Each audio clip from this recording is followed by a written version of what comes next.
जरा सोचिए, अगर मैं आपसे कहूं कि इंटरनेट जैसी तकनीक का जिक्र हजारों साल पहले हमारे वेदों में हो गया था, तो क्या आप यकीन करेंगे? नहीं ना? लेकिन यह सच है।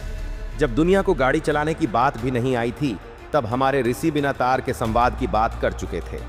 और ये सिर्फ बातें नहीं हैं, बल्कि वेदों में ये मंत्र लिखे हैं, जिनमें आज की वाईफाई टेक्नोलॉजी और रियल टाइम कम्युनिकेशन का जिक्र साफ दिखता है। तो सवाल ये है कि हमारा भविष्य सच क्या है, या फिर वे विज्ञान की इतनी गहराई से क्या जानते थे जो आज तक हम नहीं जानते? तो आज इस रहस्य को पुनर्जीवित कर रहे हैं। लेकिन जो मैं बताने वाला हूं, उसे देखकर आपका दिमाग हिल जाएगा, और जो बताऊंगा सबूत के साथ बताऊंगा। नमस्कार मित्रों, मैं हूं मिस्टर शैडो। तो चलिए शुरू करें सनातन का वो सफर, जो सफर शायद आपने अभी शुरू भी नहीं किया। वेद सिर्फ धार्मिक ग्रंथ नहीं थे, ये उस समय की ज्ञान कोश यानी एनसाइक्लोपीडिया थे।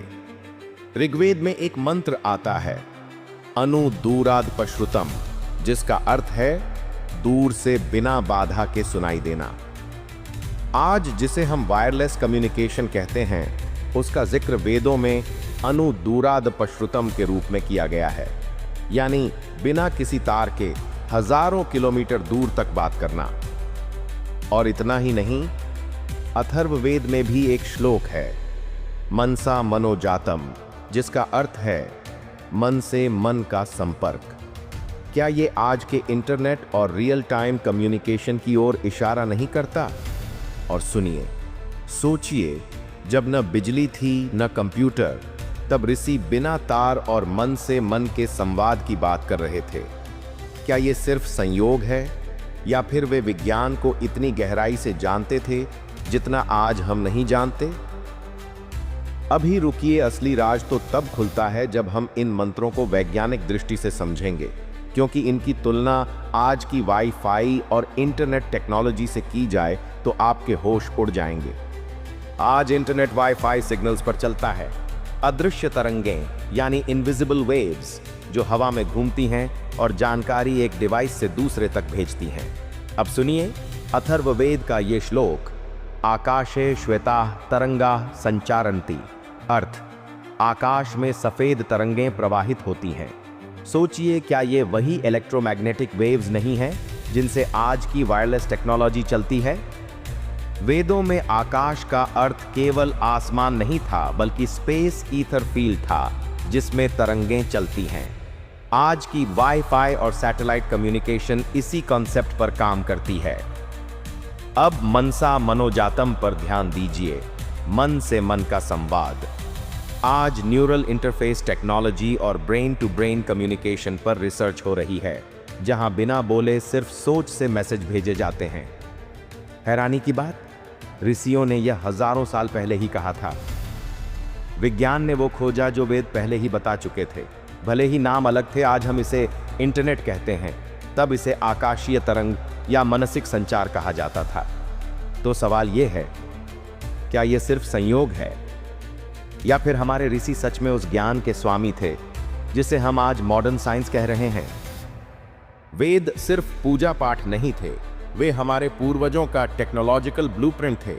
ऋग्वेद में एक और मंत्र आता है, यह पृच्छति तस्मै सर्वम प्रवृणोति, अर्थ जो प्रश्न करता है उसे उत्तर मिलता है।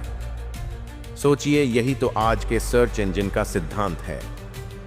जब आप गूगल पर सवाल पूछते हैं, तुरंत जवाब मिलता है। वेदों में इसी प्रक्रिया को प्रश्न उत्तर विज्ञान कहा गया। ऋषि मानते थे कि ब्रह्मांड में सारी जानकारी पहले से ही मौजूद है और सही ध्यान यानी फोकस से उसे पाया जा सकता है। क्या यह कॉस्मिक डेटाबेस आज के क्लाउड स्टोरेज जैसा नहीं है? और दोस्तों, आधुनिक भौतिकी यानी फिजिक्स भी मानती है कि ब्रह्मांड में क्वांटम फील्ड है जो हर चीज को जोड़ता है। वेदों में इसे ही आकाश तत्व कहा गया है, वही इंटरनेट का अदृश्य नेटवर्क। तो अब आप सोचिए, क्या हमारे ऋषि सिर्फ साधु थे, या वो वैज्ञानिक थे जिनका ज्ञान इतना आगे था कि हम आज भी उसे पकड़ नहीं पाए हैं? ये सिर्फ इंटरनेट नहीं, ये हमारे भारत की विरासत है, हमारा ज्ञान है जो हजारों साल बाद भी आधुनिक विज्ञान को चौंका देता है।